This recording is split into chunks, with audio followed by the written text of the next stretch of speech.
Sebuah video yang menunjukkan penutupan jalan di Magetan, Jawa Timur menjadi viral di media sosial.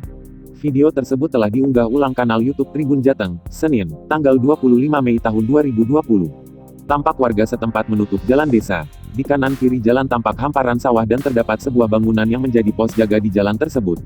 Namun hal yang menjadi unik adalah penutupan jalan tersebut dilakukan dengan meletakkan setidaknya 6 meriam bambu berjajar di ruas jalan. Meriam bambu diketahui adalah permainan yang umumnya dimainkan saat bulan Ramadan.